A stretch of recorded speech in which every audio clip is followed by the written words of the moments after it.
अतुल, तुम यहाँ क्या कर रहे हो? अरे शर्म नहीं आ रही क्या?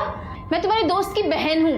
नहीं, मुझे लगा ये प्रवीण का कमरा है इसलिए मैं। अच्छा, बेवकूफ समझ के रखा है मुझे? हाँ, तुम्हें पता नहीं दादा का कमरा कौन सा है? चिल्ला क्यों? छुओ मत मुझे, दूर रहो मुझसे, दूर रहो मुझसे। क्या हुआ? दादा, मैं कपड़े चेंज कर रही थी और ये अतुल मुझे वहां से झांक झांक के देख रहा था। मोनिका, तुम्हें ठीक से दरवाजा लगाना चाहिए था ना। दादा, मोनिका देखो, इस पे गुस्सा होने की जरूरत नहीं है। अरे होने वाला पति है तुम्हारा, और वैसे भी नेक्स्ट ईयर इसके साथ शादी होने वाली तुम्हारी। एक मिनट, नेक्स्ट ईयर क्या? मेरी इससे शादी नेक्स्ट जन्म में भी नहीं हो सकती। मोनिका दादा प्लीज। हाँ, मोनिका मेरी बात।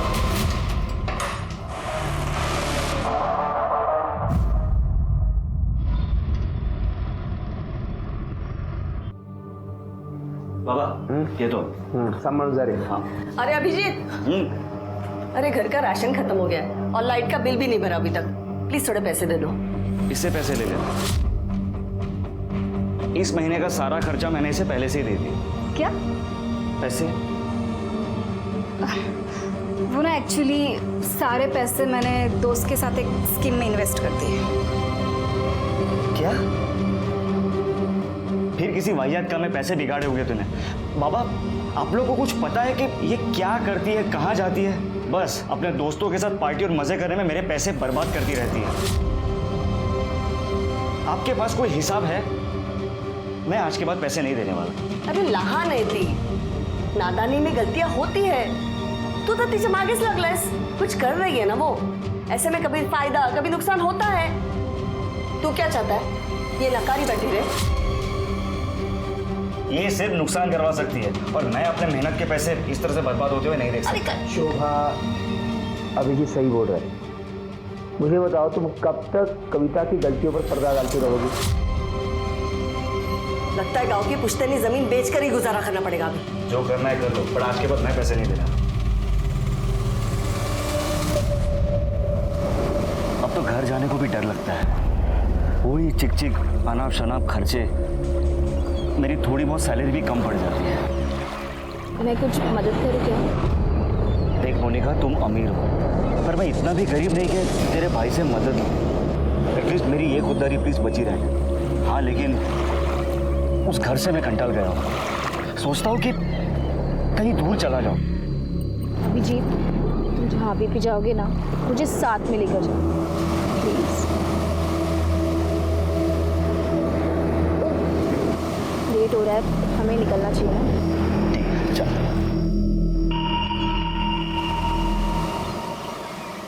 हेलो, तुम्हारे भाई को पता है क्या? उसी के दोस्त के साथ तुम्हारा चक्कर चल रहा है? नहीं, दादा को कुछ नहीं पता। लेकिन अगर तुमने उनकी कान भरने की कोशिश की ना, तो तुम्हारी ये शक्ल मार मार के बिगाड़ दूंगी मैं। चलो अभिजीत।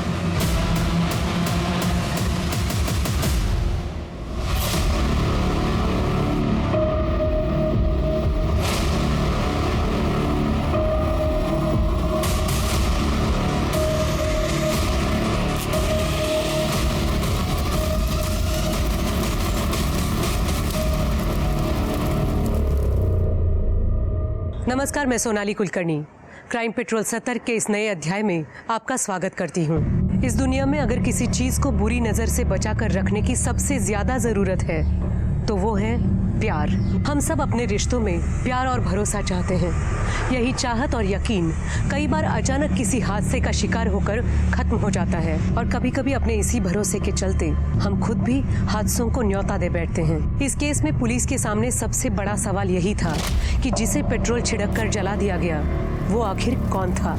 आज हम एक ऐसा rarest of the rare case लाए हैं जिसमें दर्ज कुदरत का करिश्मा देखने वालों को न सिर्फ हैरान कर देगा बल्कि आप ये सोचने पर भी मजबूर हो जाएंगे कि क्या सचमुच मरने वाले की रूह भी वापस लौटकर अपने लिए इंसाफ की मांग करती है।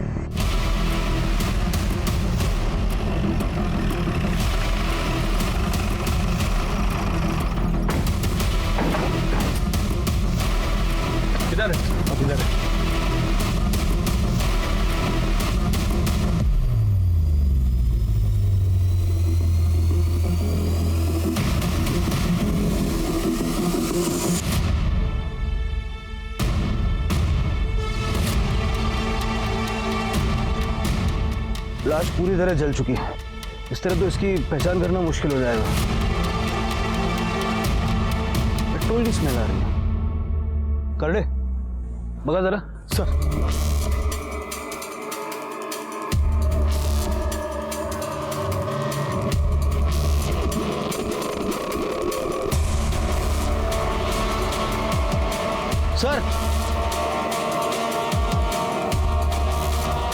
सर, ये क्या मिला है और इसमें थोड़ा पेट्रोल भी बचा है।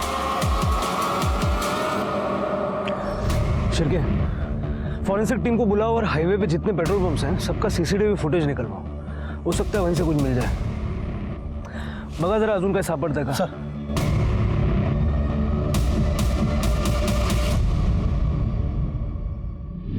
सर, क्राइम सीन पे जो पेट्रोल का कैन मिला था और उसके ऊपर जो फिंगरप्रिंट थे सर, हमारे डेटाबेस में किसी से मैच नहीं कर रहे सर। और फॉरेंसिक ने कंफर्म किया है कि वो मेल की बॉडी है। एक बेल्ट का बक्कल भी मिला था। आसपास के रोड की सीसीटीवी में कुछ मिला? नहीं सर, कुछ भी सस्पिशियस नहीं दिखा है। शिरके, एक काम करो, सारे मिसिंग कंप्लेंट्स चेक करो। ठीक है सर।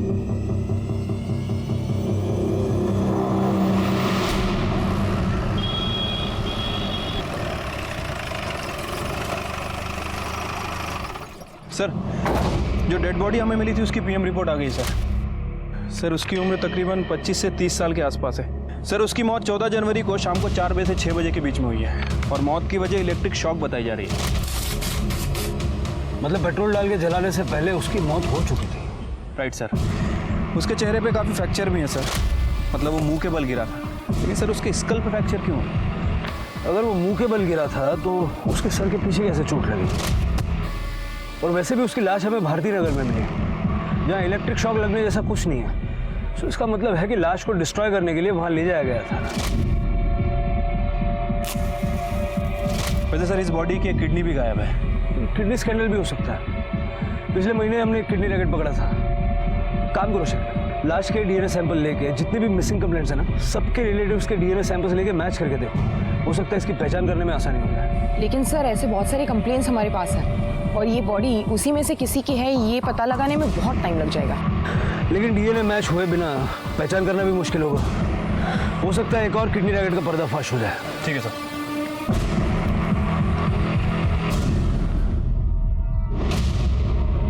तमाम कोशिशों के बावजूद पुलिस को ना ही उस अनजान लाश की शिनाख्त में कोई कामयाबी मिल रही थी और ना ही कातिल का कोई सुराग मिल पाया। लेकिन 2 साल बाद अचानक एक ऐसी अजीबोगरीब घटना घटी कि खुद पुलिस भी हैरान रह गई। वो ऐसा वाकया था जिस पे भरोसा करना मुश्किल था, लेकिन कई बार वो होता है जिसकी कल्पना हम सपने में भी नहीं कर पाते।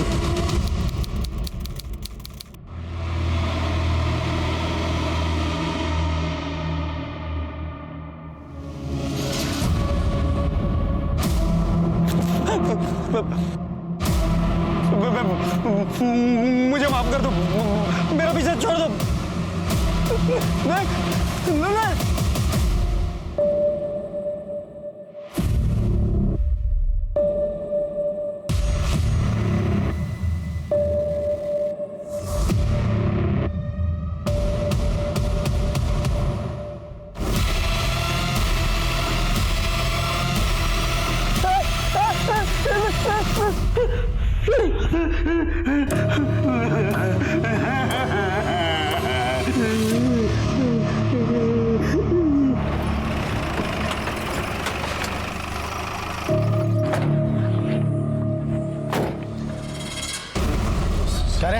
साहब, भूत पीछे पड़ा है मेरे।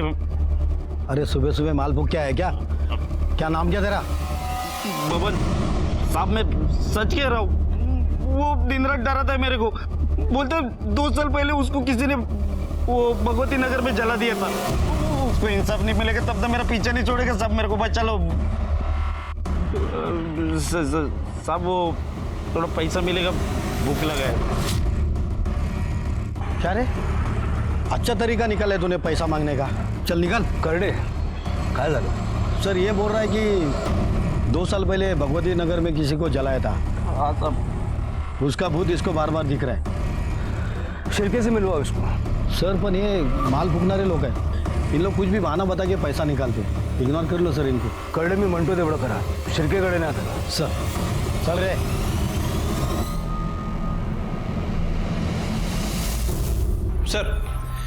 सर 2 साल पहले भगवती नगर में कोई जली हुई लाश नहीं मिली थी.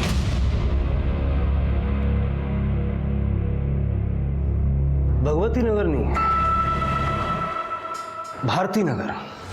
तुम्हें याद है 2 साल पहले भारती नगर में हमें एक जली हुई लाश मिली थी. 25-30 साल का लड़का था, एक किडनी भी गायब थी. हाँ सर, और ये भारती नगर और भगवती नगर आसपास ही हैं. उस वक्त लाश की पहचान नहीं होने की वजह से केस आगे नहीं बढ़ पाया था. एक काम करो, उस केस की फाइल निकालो और इस बबन को भी ढूंढ के निकालो. सर साहब जो कुछ है ना वो बड़े सबको सच सच बता दे. सर हा बघा माल फुकट पाठी बसला होता. नाम क्या है तेरा? बबन. बबन, तेरी ये भूत वाली कहानी है मजेदार, लेकिन तेरी बात पे कोई विश्वास क्यों करे? यकीन मानिए साहब, मैं सच बोल रहा हूँ. उस भूत ने मेरा जीना हराम कर दिया है. वो नशा भी कितना भी कर लूं, फिर भी वो सपने में आ ही जाता है. क्या बोलता है? मुझे इंसाफ दिला दो, या और आगे भी कुछ बोलता वो? मतलब वो आके डराता है मेरे को साहब.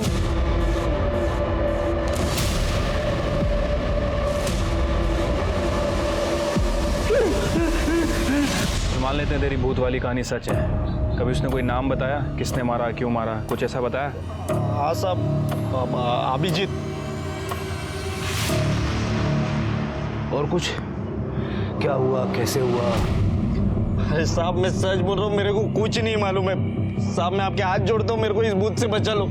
किसी दिन इसके डर से मैं मर जाऊंगा साहब. ठीक है, अभी निकल, लेकिन इधर उधर भागना मत. ठीक है साहब. इस भवन का भूत उतारना पड़ेगा, जरा नजर रखो इसमें. सर शिरके, 2 साल पहले की मिसिंग कंप्लेंट्स दोबारा चेक करो. उसमें अभिजीत नाम के 25-30 साल के लड़के की कोई कंप्लेंट है क्या, जरा देखो. ठीक है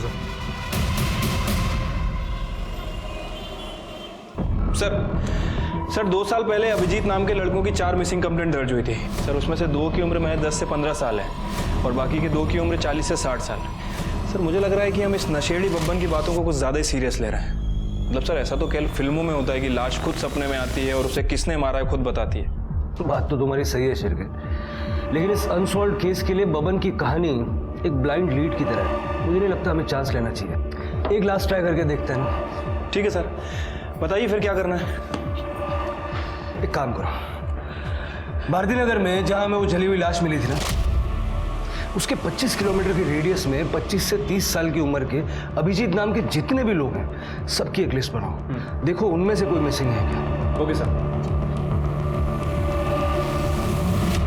इतनी चक्कर क्यों डालते हैं?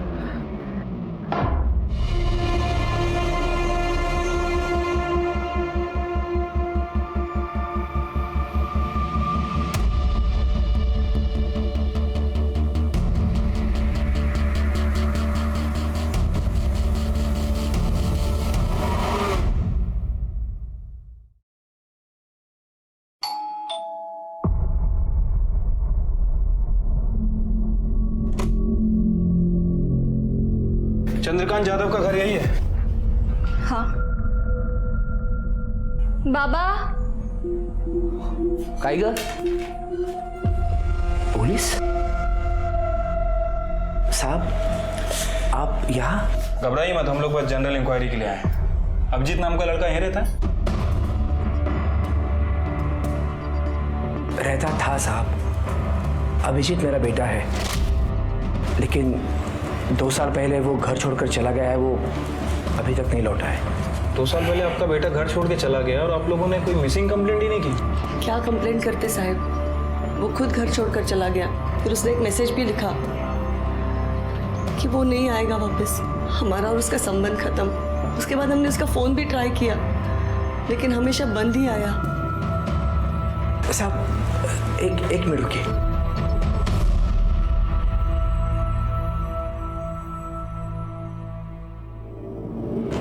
देखिए सर, 2 साल पहले उसने ये मैसेज किया था. बाबा मैं हमेशा के लिए घर छोड़कर जा रहा हूँ और दोबारा वापस लौटकर नहीं आऊँगा. हमारा रिश्ता खत्म. रिश्ता खत्म करने की कोई खास वजह? जब बच्चे बहुत कमाने लगते हैं ना, बाप उन्हें बोझ लगने लगते। वो हमारी जिम्मेदारी नहीं लेना चाहता था। लेकिन आप ये सब क्यों पूछ रहे हैं? देखिए 2 साल पहले हमें एक बॉडी मिली थी और हमें शक है कि वो अभिजीत की ही बॉडी है। क्या?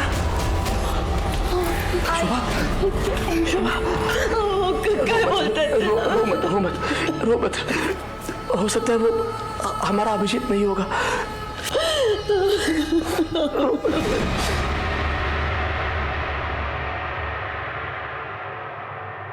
अभिजीत जाधव, शिर्के, जाधव फैमिली का डीएनए सैंपल ले लो। लाश का डीएनए रिपोर्ट तो हमारे पास है ही। अगर ये दोनों सैंपल मैच हो जाते हैं ना, ये गुत्थी सुलझ जाएगी। Right sir.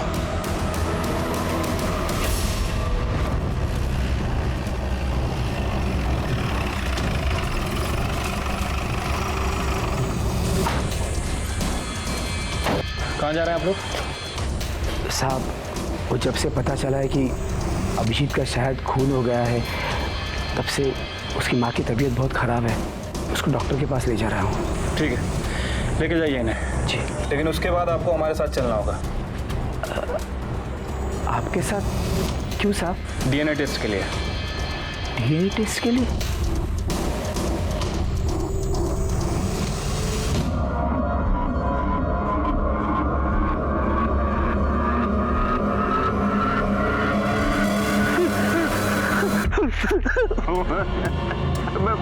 मुझे माफ कर दो, मेरा पीछे छोड़ दो। मैं जितना कर सकता था मैंने कर दिया है। अब इससे ज्यादा मैं पुलिस के सामने मुंह खोलूंगा तो खुद मुझे बच जाऊंगा। सर डीएनए रिपोर्ट आ गई है सर। जो बॉडी हमें मिली थी उसका डीएनए चंद्रकांत के डीएनए से 50% मैच हुआ है। मतलब सर कंफर्म है कि वो बॉडी चंद्रकांत के बेटे अभिजीत की है। इस बबन का नशा उतारने का टाइम आ गया। मुझे पहले ही डाउट था कि उसने हमें पूरी बात नहीं बताई थी। क्राइम लोकेशन और विक्टिम का नाम किसी को सपने में कैसे आ सकता है? हाँ सर, वैसे डाउट तो मुझे भी था, लेकिन अभी रिपोर्ट कंफर्म होने से डाउट खत्म हो गया। फिर क्या हो ना हो, मुझे लगता है बबन ने ये पूरी घटना अपनी आंखों से देखी है। अभिजीत के घर वालों से पूछताछ करो और बाद में इस बबन को भी उठाओ। ठीक है सर। साहब, हमारी तो पूरी उम्मीद ही खत्म हो गई। अब तक तो ऐसा लगता था कि अभिजीत कभी ना कभी तो घर आ जाएगा। मैं तो उसका 2 साल से इंतजार करता रहा, अभी भी करता था साहब, लेकिन दुर्भाग्य से फोन ही आया, उसकी मौत की खबर आ गई साहब। हमने ऐसा क्या गुनाह किया था साहब कि भगवान ने ऐसी सजा दी कि हम अपने बेटे का अंतिम संस्कार भी नहीं कर पाए साहब। चंद्रकांत जी, संभालिए अपने आप। देखिए, हमने बॉडी की शिनाख्त करने की बहुत कोशिश की थी। फिर पीएम रिपोर्ट से हमें पता चला कि उस बॉडी की एक किडनी गायब है। तो हमें लगा कि शायद ये कोई किडनी रैकेट का मामला। नहीं साहब, कोई किडनी रैकेट का मामला नहीं था। दरअसल कुछ साल पहले मेरी एक किडनी खराब हो गई थी, तो साहब अभिजीत ने उसकी किडनी मुझे देकर मेरी जान बचाई थी साहब। अभिजीत की किसी के साथ कोई दुश्मनी, कोई लड़ाई, कोई झगड़ा? हमारा बेटा तो बहुत अच्छा लड़का था।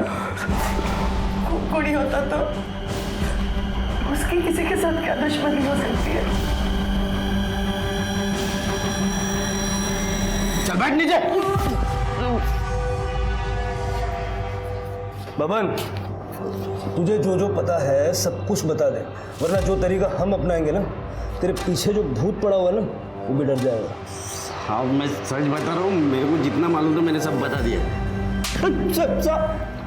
जब ये कुछ बताने के लिए तैयार हो जाए ना, तब इसको मेरे सामने लाना।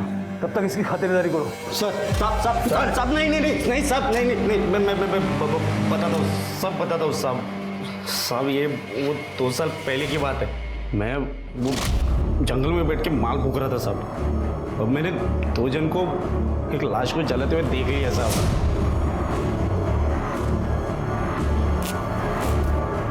मैंने झाड़ियों में छुपकर सब कुछ देख लिया था।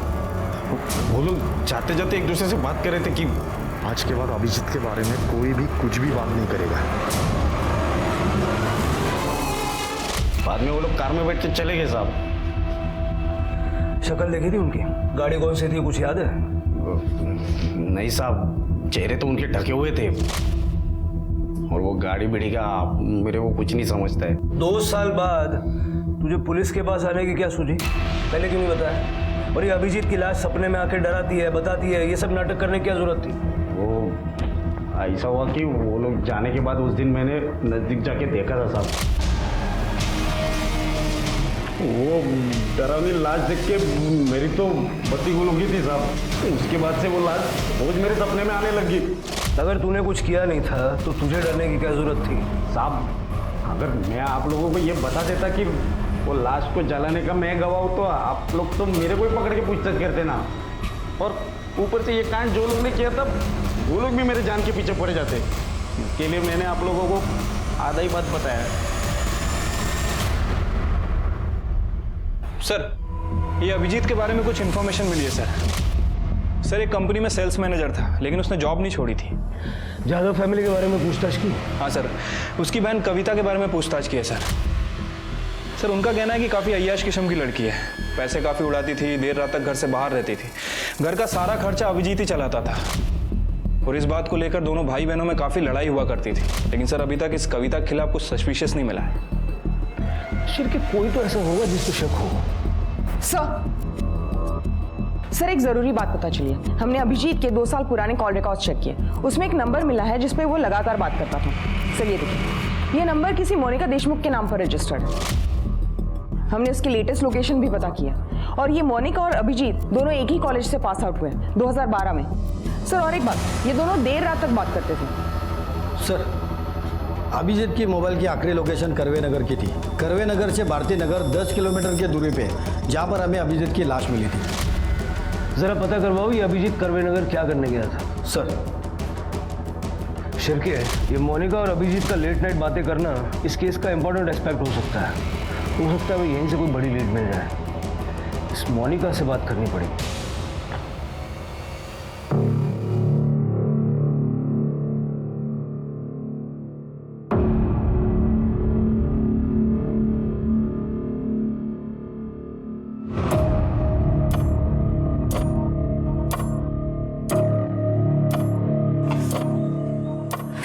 अतुल प्लीज,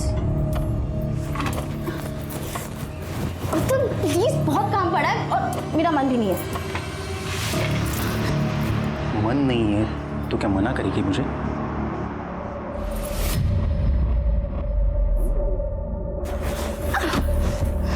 तेरी ये हिम्मत? पति हूं तेरा मैं। कौन? पति? क्यों करते रहते हो अतुल रोज रोज? क्या बिगाड़ा है मैं तुम्हारा? किसे लायक है तू?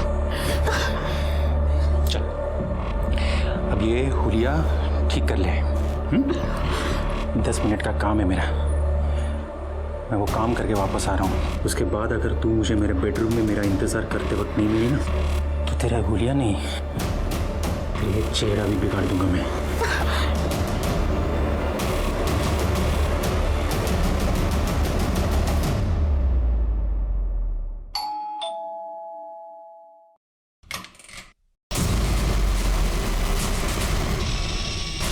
जी, आप लोग? मोनिका, जी कहिए।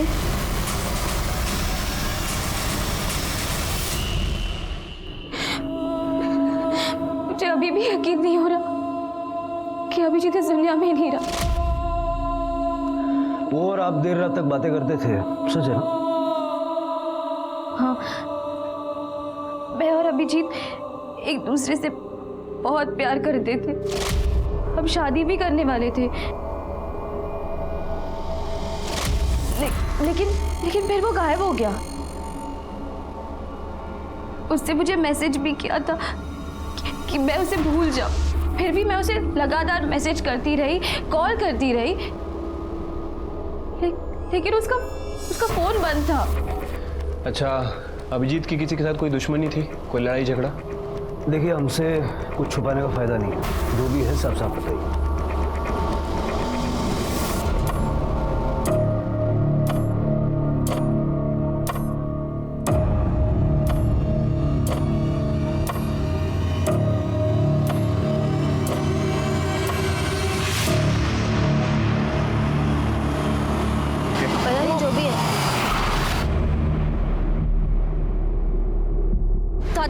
दादा दादा ना दादा को ना शर्म दादा और अभी शर्म नहीं दादा चुकी नहीं है दादा एक कहाँ चुकी नहीं है, कहाँ चुकी नहीं है? दोस्त के बहन के साथ गुलछर रहे उन्होंने गलती नहीं है, हाँ? तेरे को समझ नहीं आता। दोस्त बन के ऐसे धोखा दे रहा, शर्म नहीं आती तेरे को? देख देख प्रवीण, मैं मोनिका से प्यार करता हूँ और मैं उसे कोई धोखा नहीं दे रहा हूँ। मैं मोनिका से शादी करना चाहता हूँ। इसके आगे एक भी वर्ड बोला ना तो इधर किधर जमीन में गाड़ दूंगा, समझा? औकात में रहे अपनी। कम से कम अपना स्टेटस तो देख लिया होता।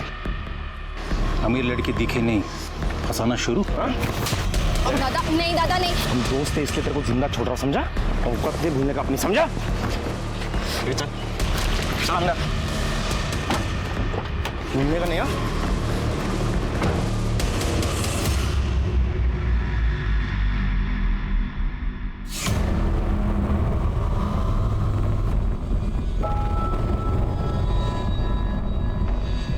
मोनिका, तुम यहाँ और ये सामान?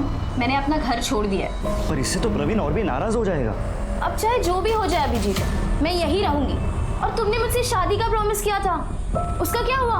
हाँ मोनिका। देखो देखो अभिजीत, मोनिका, अगर तुम दोनों शादी करना चाहते हो तो कर सकते हो, हमें कोई एतराज नहीं है। कौन अगर? मोनिका, मोनिका, मोनिका, तुझे अपने घर की इज्जत का जरा भी ख्याल नहीं। चल मेरे साथ। दादा चल मेरे साथ, चल मेरे साथ। मोनिका, मोनिका, मैं इससे अभी नस काट लूंगी। दूर रहो मुझसे। मोनिका, रख दो उसे। मोनिका बात सुन मेरी, फेंक दे वो चाकू, फेंक देना। तुझे पता है तेरी खुशी के आगे मुझे कुछ नहीं चाहिए। तू जो कहेगी ना वैसा ही होगा। मैं खुद तुम दोनों की शादी करवाऊंगा, ठीक है? प्रॉमिस। रख दे बेटा। खरस दादा, मैं बता नहीं सकती मैं कितनी खुश हूँ। उसके बाद सब ठीक हो गया था। प्रवीण दादा को भी अभिजीत से कोई प्रॉब्लम नहीं थी। वो हमारी शादी भी कराने वाले थे, पर फिर अभिजीत कहीं चला गया। लेकिन मैंने सपने में भी नहीं सोचा था कि उसका कोई खून कर देगा।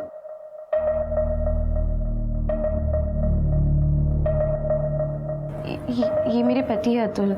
अभिजीत 2 साल तक लापता था, तो दादा के कहने पर मैंने इससे शादी कर ली। आखिरी बार आप अभिजीत से कब मिली थी? करवे नगर में हमारे एक फार्म हाउस है। कुछ 2 साल पहले 14 जनवरी को दादा को एक बहुत बड़ा प्रोजेक्ट मिला था। उसी को सेलिब्रेट करने हम सब वहाँ गए थे। मैं, दादा, अभिजीत, अतुल, हम टेरेस पर पार्टी कर रहे थे और इन लोगों ने दोपहर को ही पीना शुरू कर दिया था। अभिजीत, मुझे ना बहुत अर्जेंट काम आ गया, मुझे निकलना पड़ेगा। हाँ, अभी तो पार्टी स्टार्ट हुई है। बहुत इम्पोर्टेंट है। So sorry. इसलिए करीबन 4:30-5 बजे तक मैं घर निकल आई थी। उसके बाद मैंने अभिजीत को कभी नहीं देखा। मोनिका के जाने के बाद फार्म हाउस पे क्या हुआ था? सर, हम लोग तो बस सेलिब्रेट करके निकलने वाले थे, पर सर अभिजीत ने बहुत पी रखी थी। हम लोग ने बोला उसे कि बहुत हो गया, निकलते अब। तो सर उसे और पीनी थी, तो वो वहीं रुका रहा, पर हम लोग सब निकल आए सर, एक करवे नगर के फार्म हाउस पे जहां अभिजीत की बॉडी मिली थी, उसे लास्ट बार वहीं पे देखा गया था। और सर उसके फ़ोन रिकॉर्ड के हिसाब से उसकी लास्ट लोकेशन भी फार्म हाउस की थी। मतलब सर इस फार्म हाउस पे कुछ गड़बड़ हुई है। हाँ सर, वैसे भी प्रवीण और अभिजीत के फाइनेंशियल स्टेटस में जो बहुत बड़ा गैप है, उसे हम नज़रअंदाज नहीं कर सकते। सर, और एक बात नोटिस करने वाली है। अभिजीत के फ़ोन से उसके परिवार को और मोनिका को जो मैसेजेस किए थे 14 जनवरी को, वो करीब 8 बजे के थे। और पोस्टमार्टम रिपोर्ट के हिसाब से अभिजीत की मौत शाम 4 से 6 बजे के बीच हुई। मतलब प्रवीण अपनी बहन की शादी अभिजीत से नहीं बल्कि अतुल से करवाना चाहता था, और अतुल भी ये जानता था कि मोनिका उससे नहीं बल्कि अभिजीत से प्यार करती है। राइट सर, और ऐसे हालात में शक इन दोनों पर ही है। मतलब गड़बड़ फार्म हाउस पे ही हुई है। चलो।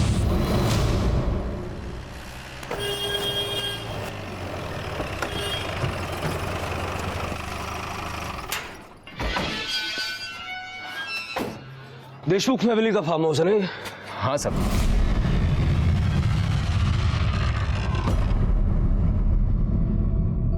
दो साल पहले 14 जनवरी को यहाँ क्या हुआ था? 2 साल पहले की बात किसको याद रहेगी साहब? पार्टी हुई थी यहाँ, तुझे याद नहीं है? हाँ वो याद है ना सब। वो पूरा हफ्ता मैं छुट्टी पर था। 2 साल पहले क्या हुआ था वो याद नहीं है, छुट्टी पे था ये याद है। हाँ साहब, वो मेरी बेटी की शादी थी ना तभी। प्रवीण लास्ट टाइम कब आए थे यहाँ? वही 2 साल पहले साहब। वो आए और बोले फार्म हाउस बंद कर दो, उसके बाद से तो कोई नहीं आया सर। हाँ, पर मुझे मेरी चौकीदारी की पगार मिल जाती है सर। तलाशी लेनी है मैं यहाँ की। हाँ साहब, लीजिए ना। बघा सगळीकडे।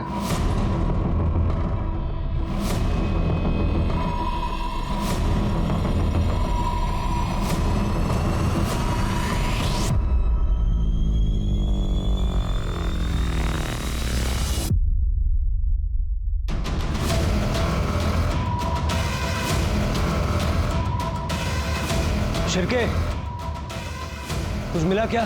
नहीं सर, यहाँ बहुत सारी शराब की बॉटल्स हैं। लगता है यहाँ पे रेगुलर पार्टीज होती थी।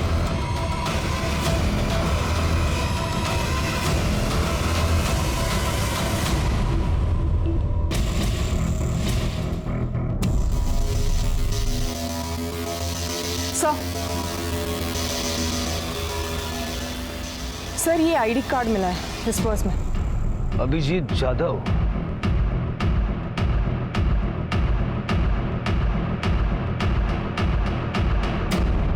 तुझे थोड़ी तेरी अक्कल है? पुलिस को सारी कहानी बतानी क्या जरूरत थी? दादा, अगर मुझ में थोड़ी भी अक्ल होती ना तो मैं ये नहीं समझती कि अभिजीत मुझे छोड़कर भाग गया।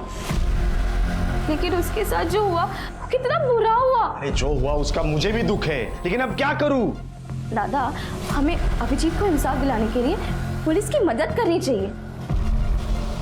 लेकिन आपको इतना गुस्सा क्यों आ रहा है? मूर्खासारखं काहीतरी बोलू नको। अगर न्यूज में अपना नाम उछाला गया तो किसके बिजनेस पर असर होगा? मेरे ना। समझ रही बात को? सर, इस करवे नगर के फार्म हाउस में कुछ ना कुछ तो जरूर हुआ है। मैं भी वही सोच रहा था। शिरके, 2 साल पहले जब अभिजीत की लाश हमें मिली थी उस वक्त वहां एक पेट्रोल का कैन भी मिला था। उस पर जो फिंगरप्रिंट्स थे वो हमारे रिकॉर्ड में होंगे, लेकिन उस वक्त इस केस के लिए कोई सस्पेक्ट नहीं था। एक काम करो, 2 साल पहले 14 जनवरी को उस फार्म हाउस पे जितने भी लोग मौजूद थे उन सबके फिंगरप्रिंट्स लो और उनका लोकेशन निकालो। Right sir.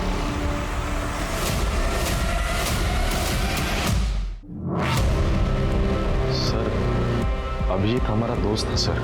उस दिन से उसका गायब होना, फिर उसकी मौत की खबर सुनकर हम भी बड़े दुखी है सर। सर, उस दिन फार्म हाउस से हम लोग निकल गए थे, वो अकेला ही था। कौन कहाँ था ये तो जल्दी पता चल जाएगा। सर, हम लोग सच कह रहे सर, हम लोग फार्म हाउस से निकल गए थे। हमने तो सब बता दिया, फिर भी आप बार बार हमें क्यों परेशान कर रहे हैं सर? देखो, अगर तुम लोग इनोसेंट हो तो डरने की कोई जरूरत नहीं। सच तो जल्दी सामने आएगा ही।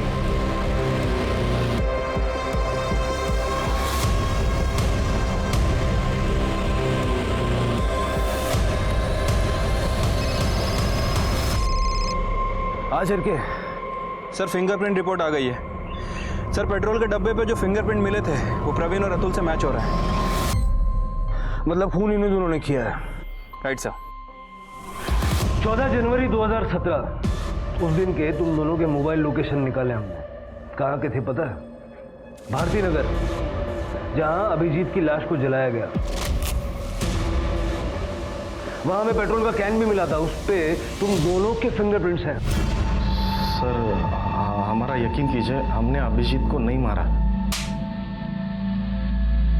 अपनी बहन की शादी अभिजीत से करवाने का सिर्फ ढोंग कर रहा था।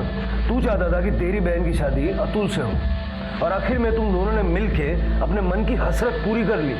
नहीं सर, हम सच कह रहे हैं, हमने अभिजीत को नहीं मारा। सर, हम लोग फार्म हाउस से निकल गए थे, वो नशे में तो वहीं पे रुका था। हमने नहीं मारा उसे। झूठ बोल रहा है सर ये, और इसके वॉचमैन ने भी हमसे झूठ बोला था। उस दिन 14 तारीख को वॉचमैन फार्म हाउस पे ही था। उसकी बेटी की शादी तो 10 जनवरी को ही हो गई थी। वॉचमैन ने 14 तारीख को शाम को 7 बजे फार्म हाउस फ़ोन किया था, और उसके बाद ये प्रवीण फार्म हाउस आया था। सर, मैं सब कुछ सच बताता। बता जल्दी बता।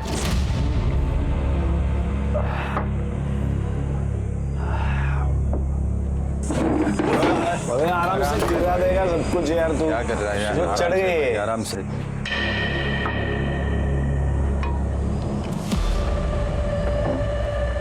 सुनो मैं क्या बोल रहा हूँ?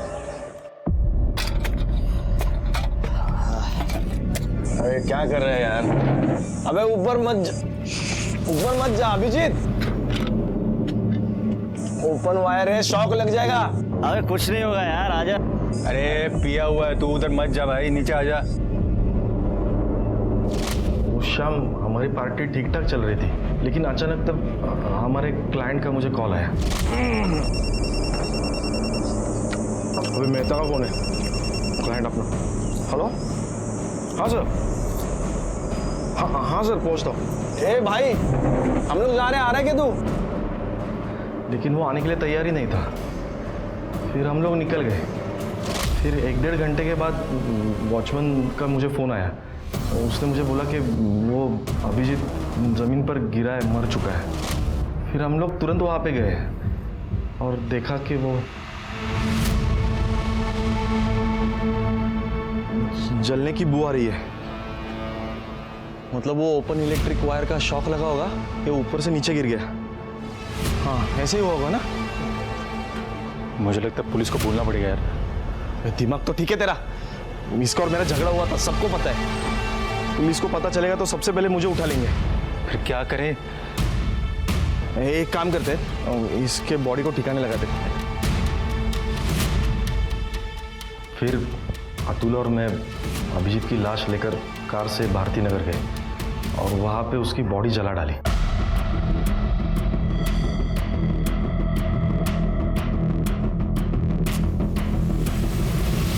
आज के बाद अभिजीत के बारे में कोई भी कुछ भी बात नहीं करेगा। और फिर बाद में राजाराम वॉचमैन को पैसे देके उसको चुप करवाया। इसका मतलब है कि 8 बजे के आसपास अभिजीत के फादर और मोनिका को जो मैसेज गए थे वो भी अभिजीत के फोन से, वो तुमने किए थे। अब जल्दी जल्दी बता दे कि अभिजीत का फोन कहाँ है। अभिजीत का फोन सर? हमने अभिजीत का फोन नहीं देखा सर। सच कह रहे सर। तुम दोनों की बातों में सच्चाई कितनी है ये जल्दी पता लग जाएगा। पेट्रोल छिड़ककर अभिजीत की लाश को आग में झोंकने वाले अतुल और प्रवीण पुलिस की गिरफ्त में थे, लेकिन क्या सचमुच उन्हीं दोनों ने अभिजीत को मौत के घाट उतारा था, या अभिजीत का कातिल अभी भी खुली हवा में सांस ले रहा था? पुलिस असली कातिल तक पहुंच पाती उससे पहले इस केस में एक और हैरतंगेज मोड़ आना अभी बाकी था।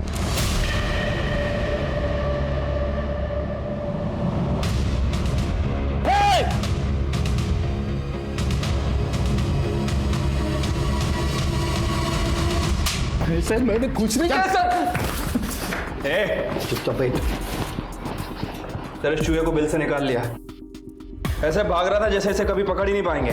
नहीं साहब, मैं भाग नहीं रहा था, मैं एकदम अर्जेंट काम से जा रहा था साहब। जा रहा था है? तेरा काम कितना अर्जेंट है अभी पता चल जाएगा।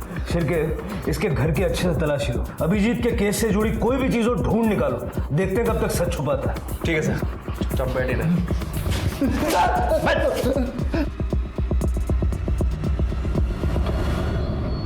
सर, हमने राजाराम के घर की तलाशी ली थी।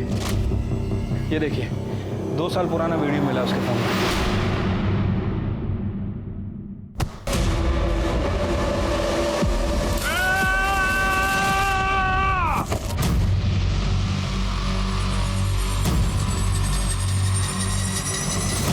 सर, हमने राजाराम के घर की तलाशी ली थी। ये देखिए, 2 साल पुराना वीडियो मिला उसके फोन में। ये वीडियो राजाराम के हाथ कैसे लगा? सर वो तो नहीं पता, लेकिन जब मैंने इस राजाराम का बैंक अकाउंट चेक किया सर, मेरा शक और बढ़ गया। सर ये जो वीडियो वाला आदमी है, राजाराम के अकाउंट में हर महीने पैसे ट्रांसफर कर रहा है, जब से हमने अभिजीत का केस ओपन किया है। उठा लो इसे। सर क्या कह रहे हो आप इंस्पेक्टर साहब? ये सरासर गलत है। मैं अपने बेटे को क्यों मारूंगा, वो भी जान से? अरे साहब, मैंने कभी चाटा भी नहीं मारा उसको। करड़े आना त्याला। सर,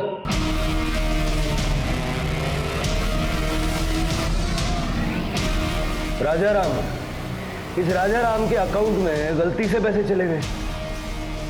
शिरके, दाखिल जरा। ये देखो, ये वीडियो 2 साल पहले 14 जनवरी को शाम के 5:15 बजे करवे नगर के एक फार्म हाउस की। क्या कर रहे थे वहां? मैं कहीं नहीं गया था। अभिजीत को मारते वक्त तो तुमने अपना फोन स्विच ऑफ रखा था, लेकिन जब उसकी लाश को जलाया भारती नगर में, वहां तुम्हारा फोन स्विच ऑन था।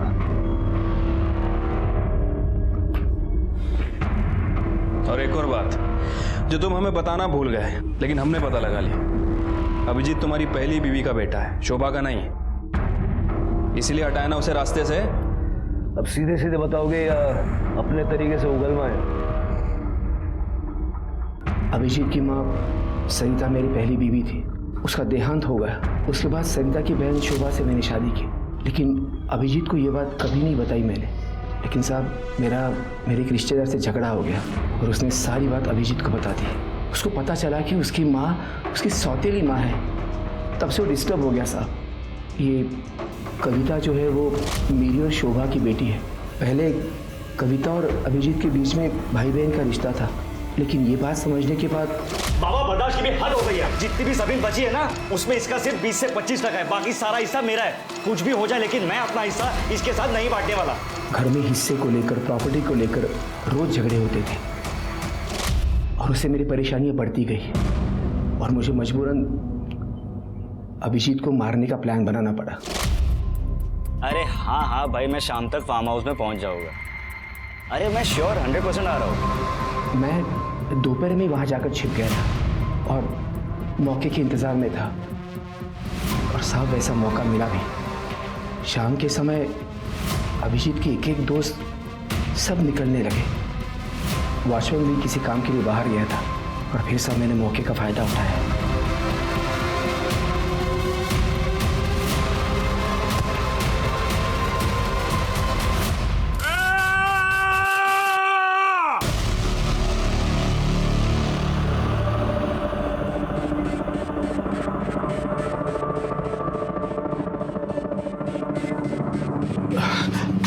देखो, किसी को कुछ मत बोलना।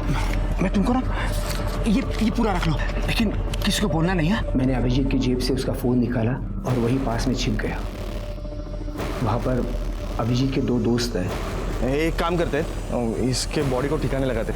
उन्होंने उसकी लाश को गाड़ी में रखा। मैंने स्कूटी से उन दोनों की गाड़ी का पीछा किया और फिर मुझे तसल्ली हो गई कि मेरा प्रॉब्लम हमेशा के लिए सॉल्व हो गया। रात को मैंने अभिजीत के मोबाइल से खुद को और मोनिका को मैसेजेस किए। पिछले 2 साल से मैं राजाराम को पैसे दे रहा था। जिस बेटे ने अपनी किडनी तुम्हें देके तुम्हारी जान बचाई, तुमने उसी की जान ले ली। बाप कहलाने के लायक नहीं हो तुम। जिस तरह की मौत अभिजीत मरा है ना, उससे भी दर्दनाक मौत तुम्हें मिलनी चाहिए। बेटे अभिजीत के खून के आरोप में चंद्रकांत जाधव को कड़ी सजा मिली। सबूत मिटाने के जुर्म में अतुल और प्रवीण को भी जेल की हवा खानी पड़ी। वहीं अभिजीत की निर्मम हत्या के बाद इस बात पर यकीन करना मुश्किल है कि खून का रिश्ता दुनिया में सबसे मजबूत रिश्ता होता है। इसलिए स्वार्थ, अहंकार और बदले की भावना को परे रखकर ऐसे किसी भी अपराध में शामिल होने से पहले एक बार बाद में होने वाले भयंकर परिणामों के बारे में भी जरूर सोचें। अब मैं सोनाली कुलकर्णी आपसे विदा लेती हूँ। कल फिर मिलेंगे क्राइम पेट्रोल सतर्क जस्टिस रीलोडेड में एक नए केस के साथ। तब तक मास्क पहने, सैनिटाइजर का इस्तेमाल करें, अपना और अपने परिवार का ख्याल रखिए। देखते रहिए क्राइम पेट्रोल सतर्क।